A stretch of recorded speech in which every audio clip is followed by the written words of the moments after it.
DocTalk is brought to you by Merck Animal Health, the science of healthier animals.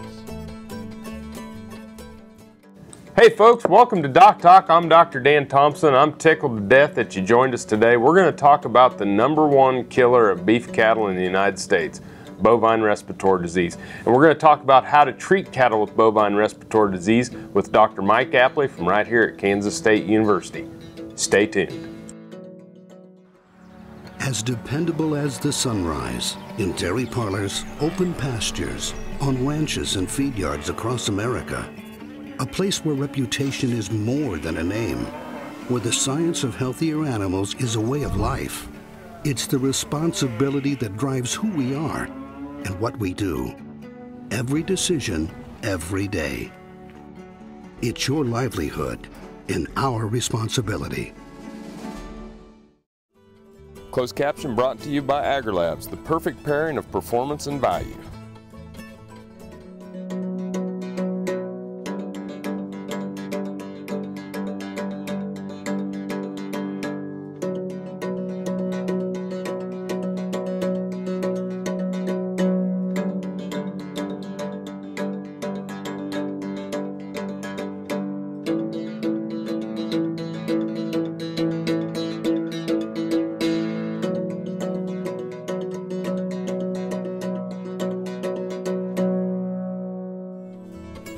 This segment brought to you by the new Hired Hand Portable Cow Sprayer. For more information, visit cowsprayer.com. Well, Mike, welcome to the show. Thanks. Folks, this is Dr. Mike Apley. He's a friend and colleague here at Kansas State University's College of Veterinary Medicine. You know, we've done some things on the road with our Cowboy College and do a lot of work directly with feedlots, directly with our veterinarians and our vet students.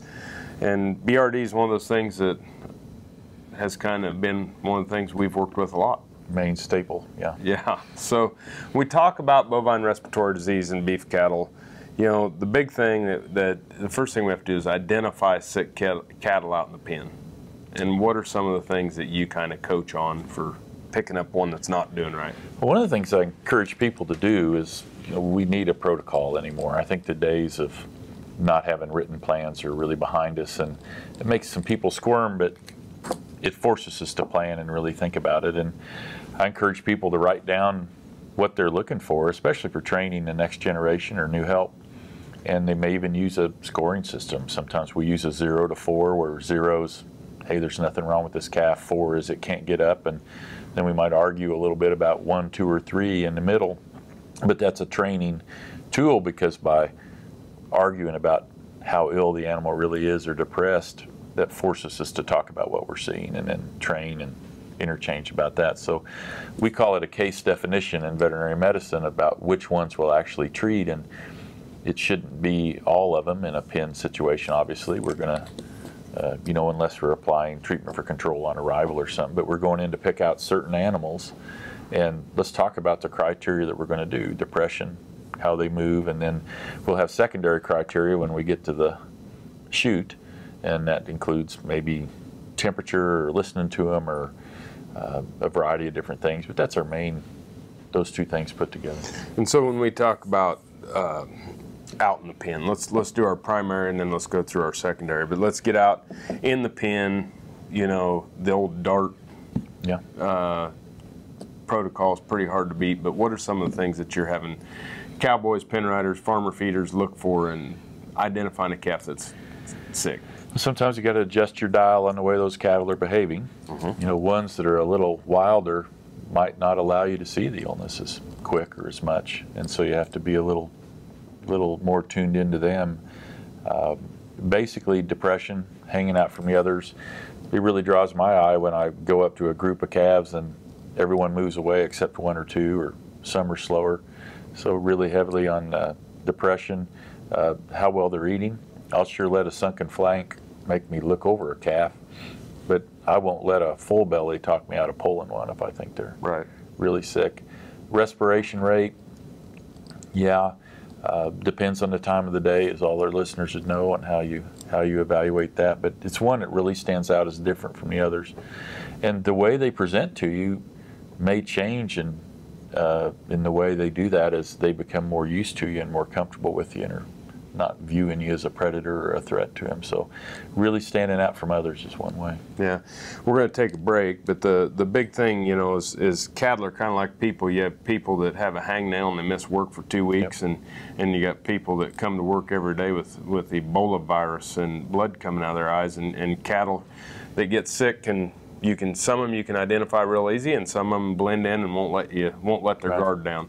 But when we come back, we're going to talk more with Dr. Apley about bovine respiratory disease, how to pick out those cattle, and how to treat them. You're watching DocTalk, and we're sure glad you joined us. This Meet the Future Veterinarian is brought to you by Zuprevo. Choose confidence. Choose Zuprevo for BRD treatment. Holt Tribb, a Kentucky native, is a fourth-year student at Oklahoma State University Center for Veterinary Health Sciences. He is pursuing a dual DVM MBA program. After graduation, Holt hopes to own and operate a diversified research and consulting practice specializing in feedlot and stocker cattle production systems.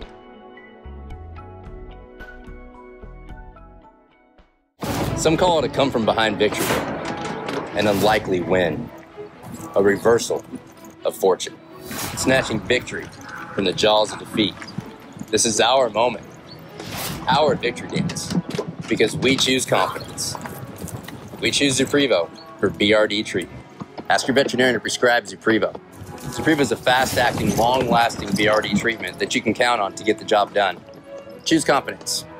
Choose Zuprevo from Merck Animal Health. Calves require adequate, high-quality colostrum immediately following birth to receive the immune and nutritional support needed to fight diseases and thrive. Next-generation Colostrix colostrum replacer and supplement are USDA licensed to aid in the treatment of failure of passive transfer and contain natural maternal bovine colostrum antibodies against E. coli K99. Ask your animal health supplier for Colostrix or visit agrilabs.com for details. Colostrix makes all systems go. Healthy cows start with the new hired hand automatic livestock sprayer. Rancher invented to provide an efficient alternative to pour-on and injectable parasite management systems. The portable design allows cattle to treat themselves head to hoof. Strategic device placement with pass-through activation technology takes the stress out of parasite treatment for cattle and the rancher. Get the new hired hand for yourself or become a distributor. Visit cowsprayer.com. The new hired hand makes healthy cows easy. Hey folks, welcome back to DocTalk. We're back with one of our regular guests, Dr. Mike Apley, and we're always tickled to death to have him break free from his busy schedule to come talk to us. Generally, it's about antibiotics or feedlot operations, and every once in a while we might let you talk about a pig, but not today. Not today. Today we're going to talk about bovine respiratory disease, and we've got the calf, found the sick one out in the pen, and now we've got them to shoot. And you have a secondary criteria that the doctors or cattle feeders are going to look at, and let's go through those. Well, and I'd say we found one in the pen might be sick, and Right. that's the attitude we want to have to come in. Now, some places will say if they come out of the pen they're going to get treated. I prefer to apply some secondary criteria, and we can use temperature, rectal temperature, and one of the things to do is make sure you got a decent thermometer that's actually reading right. And sometimes we use water baths along with a calibrated thermometer, which may be beyond some of our producers watching to do that. But a good, high-quality thermometer. Invest in a good thermometer. And our normal rectal temp is 1015 to 1035 in these feeder cattle.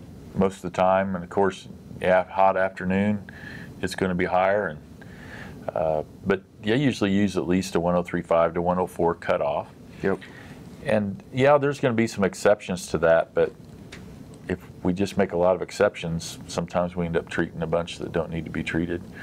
Another way that people are looking at is listening to the lungs and seeing. Yeah, when you said it earlier, we're going to listen to the cattle, I was like, listen to them, talk to them.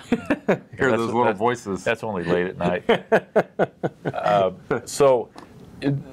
It's called auscultation, but listening to their lungs and seeing if there's some sounds there that would direct us one way or the other with them. So there's some secondary criteria to apply in the chute, and you put that together with the fact they came out of the pen, and now you make the decision to treat or not treat. Right. And sometimes you can adjust. I see some veterinarians adjust their treatment protocol based on primary and secondary criteria. I just, if one's sick, I have pretty much a criteria that this is what they're going to get, just trying to simplify things. But once you've made that decision, we've looked in the pen, we've identified the sick calves, we've brought them up, we've confirmed that the pole was running a high fever and the lungs don't sound very, we don't have good lung sounds. We've got to make a choice on an antibiotic. Mm-hmm. And we've got about a minute until we go to the break. So if we need to, we can go into the next segment and talk about this as well. But when it gets down to antibiotics, what are some of the big things you're thinking about? I'm thinking about probably giving it to him just once. And then the big thing that's in my mind when I give an antibiotic is, when am I going to decide whether this animal's responded or not? After I've given this antibiotic, what's the period I'm going to allow for recovery? And then I'll have a plan for yes, no on that. But that's the main thing in my brain. All right. So, I've read your myths. So, is there any good combination of antibiotics? No. Right. And that's just give one. Yeah. Just give one antibiotic and give it at the higher dose once rather than the lower doses consecutive days. And then I go for the antibiotics that are single administration, and which is the majority of them we have now for respiratory disease. Well, we're going to have to pick this up. Let's take a break and we'll come back. We're going to come back, we're going to talk a little bit more about antibiotics, and then we'll jump into some of the ancillary therapies, which might be an even shorter conversation with the good Dr. Apley. Thanks for joining us. See you here in a minute. The BQA Tip of the Day, sponsored by Boehringer Ingelheim Vetmedica, Inc. I'm Dr. Nels Lindberg with Animal Medical Center and Production Animal Consultation. Today's tip, we're going to talk about accurate dosing of cattle as we process or work our cows and calves. It's very important that we dose them accurately.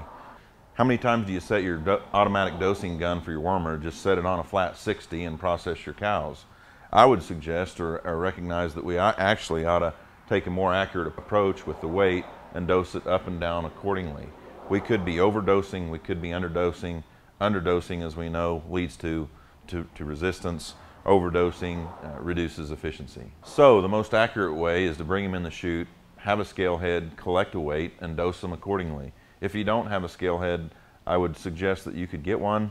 I promise you it will pay for itself over time.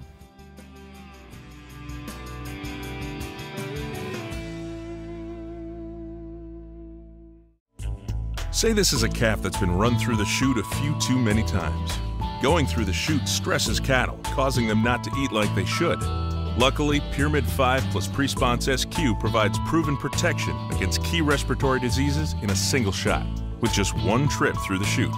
Talk to your veterinarian about Pyramid 5 plus Presponse SQ, and soon your calves will relax and eat like a whole different animal.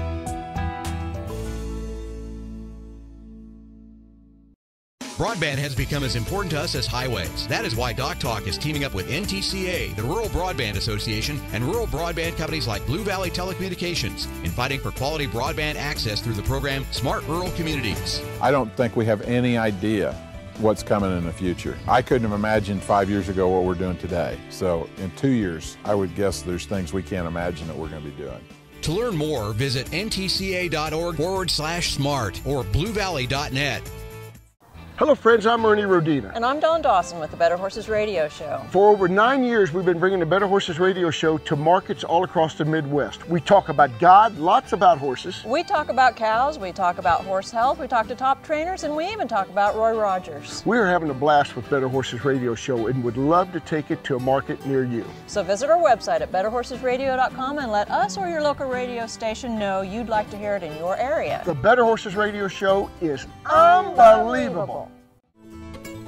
True Test Group, weighing systems, electronic identification EID, electric fencing, and dairy automation systems help farmers and ranchers around the world manage the performance of their livestock for ultimate profitability. Hey folks, welcome back to DocTalk. Dr. Dan Thompson here with my friend and colleague, Dr. Mike Apley, who is a veterinarian who specializes in feedlot medicine. He specializes in clinical pharmacology. And Mike, I'm just going to bullet list some things. Okay, we can do that. The first one is, you know, I've heard people you want to use combination therapies, 2 antibiotics versus 1. If 1's good, 3's better. And what's your thoughts? 2 issues with that. Well, several, actually more than 2. One is, you know, can we justify the added cost and the added injection sites, et cetera? 2 is there anything at least publicly available I can access which would suggest that this improves response to therapy, and there just isn't. So I know we can increase costs, we can complicate things. I don't have evidence that increases efficacy. And the 4th is, if you pick the wrong combination, you can inactivate some of those. So for example, the beta-lactams, which include penicillins like penicillin G, cephalosporins like ceftiofur, which we have 3 versions of, those work with the cell wall dividing. So the cell wall has to be clicking along and dividing. So for example, when we have strep throat, those things are dividing every 20 minutes, so they're having to build new cell walls, and those are like slipping a fake brick in there, and they get built and they just crumble, so they die. But if you put in a drug that slows down the growth, like a tetracycline, then those can't work as well because it isn't growing as fast. So sometimes putting 2 things together isn't. Yeah, and you've even shown me some of the papers in some of the pediatric pneumonia cases where we have decreased treatment response when we use combinations versus using the drugs individually. Yeah, and you avoid all that by picking one drug. And the other thing is thinking you have to put something with it to get quicker action, and that's just not true either. So many of these things are peak concentration by 3 to 6 hours, and when it's a 6-hour peak concentration by 3, it's really close to it because it's a big gradual arc. So, how about IV versus sub-Q? Intravenous injection, vein in it? Vein in it. Get it in there quick. Yeah, anymore that's kind of more for show. I think our drugs we have today, even though they're single injection, they get to a pretty rapid concentration gradient. They get pretty quick. So, and then the other one is single versus multiple treatments of an antibiotic. I really like the single injection ones. And the example is, you know, given, let's just use Baytril as an example, 1 big dose of Baytril, the 6 ml per 100 one day versus 3 cc's per 100 3 days in a row. Right, right. And you know, we learned something years ago, and back then it was the long-acting oxytetracycline against daily injections. And so they'd get a total of 9 milligrams per pound once with the single injection of the long-acting over 3 days, or they got 5 milligrams per pound every day for 3 days. So they got a total of 15 split up daily, and the 9 milligrams once beat the 15 given it every day. And part of that's just quit messing with them, give them the single injection. I always say, if you have which one would you rather have? Go into the doctor's office 3 days in a row for treatment, or get 1 dose? We got to take a break. When we come back, we're going to wrap up with BRD with Dr. Mike Apley. We're going to talk about ancillary therapy and some of the things on recovery. You're watching DocTalk, and we're sure glad you joined us. The BQA tip of the day, sponsored by Beringer Engelheim Vet Medica Inc. Hello folks, this is Dr. Nels Lindberg with Animal Medical Center and Production Animal Consultation out of Great Bend, Kansas. Today's BQA tip of the day, we're going to talk about lung scoring cattle and the newest tool we have available to us today to use to help us better identify the severity of respiratory disease in cattle is a stethoscope. For the last 50 years, the only 2 ways we've pulled and treated sick cattle is by visual observation, as well as then once they're in the chute, is using a thermometer to see what their temperature was. Up until a few years ago, we have never had a tool such as this to give us another tool to our toolbox to help us better identify the animal and the severity of the disease that they may have. It's very easy, works very well. You place the stethoscope right here, it records the lung sound, kicks it across to the computer, kicks out a lung score, as you can see up here, and then we can use that as part of our decision-making process and antibiotic selection for these sick animals. It's a great resource. It's the best thing we've had since a thermometer. Let's put it to use.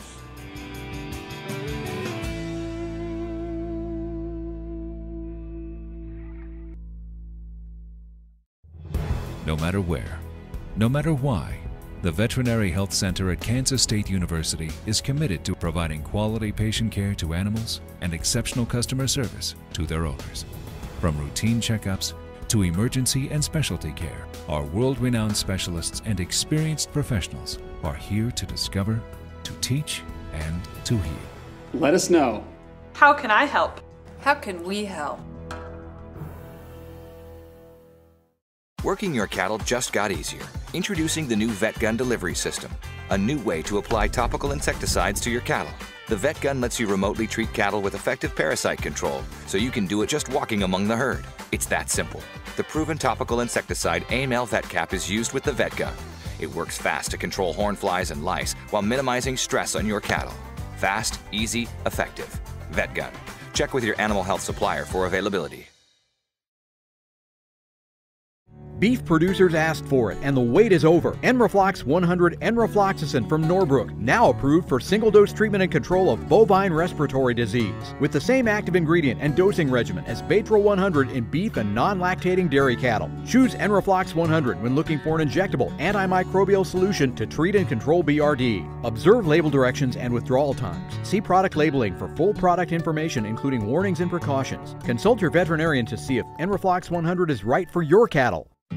This hog is Hanover hoof for meal made from U.S. soybeans. Now, one hog isn't that impressive, but suppose we add another, and another, and another. Before long, you've got billions of hungry customers around the world all clamoring for the same thing.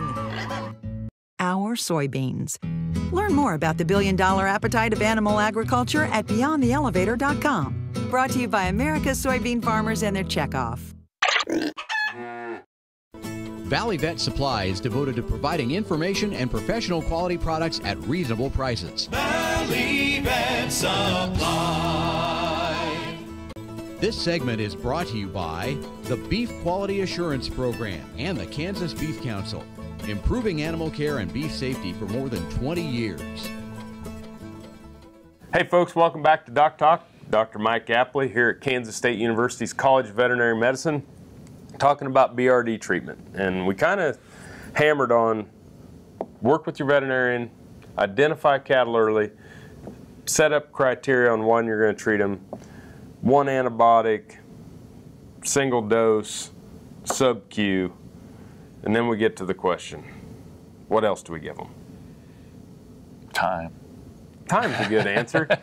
No, but that did remind me of one thing, okay. The post-treatment interval, when you give that single injection, you've really got to have a plan for how long it's going to be until you say, are they better or do they need another treatment? And the data's starting to look like that week to 10 days is pretty much the magical spot. And that's what, when I was in practice and still do some consulting, our treatment interval from first treatment to an animal that is going to need a second one is 11 to 14 days on average. And that's looking at millions of cattle, And so when you're looking at that 7 to 10, even regardless of a 48-hour, the ones I treat day 1, day 3, day 5, I don't buy a big bag of feed for those. No. Yeah. Those are checking out. You can tell where they are, yeah. So good treatment interval, 7 to 10 days, depending on the types of drugs of when we're going to reevaluate, but do it consistently. Yeah. So back to your original question. Yeah. What else are we going to use? And I still struggle for any evidence. Every year, we talk about thinking about this fall and what's going to happen. I'm still struggling for evidence that putting anything with that antibiotic helps us.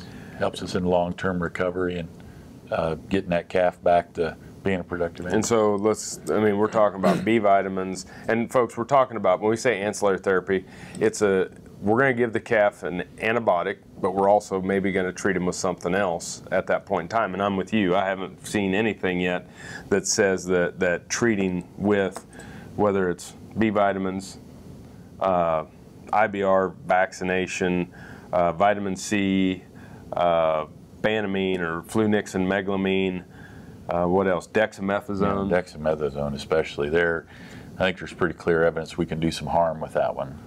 definitely some harm besides just not making an outcome difference. And because of the immunosuppressive actions. And as a matter of fact, dexamethasone in cattle is used as a research model to shut down their white cell function. So, well, I think the big thing is, and we've got to wrap up, but closing comments, BRD? It's pretty straightforward. Case definition, do it consistently so you can have some records you can evaluate, pick one antibiotic, get with it. Work with your vet. Work with your vet. Yeah. Well, thanks for being here. You bet. It's always great to have Dr. Mike Apley from Kansas State University's College of Veterinary Medicine. And thank you for watching DocTalk. Remember, always work with your local veterinarian. And if you want to find out more about what we do at K-State, you can find us on the web at www.vet.ksu.edu. Thanks for watching DocTalk.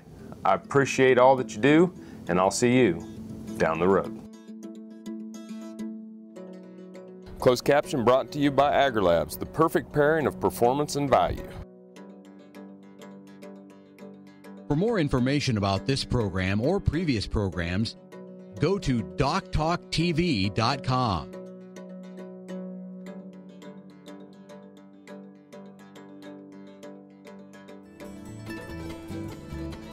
DocTalk was brought to you by Merck Animal Health, the science of healthier animals.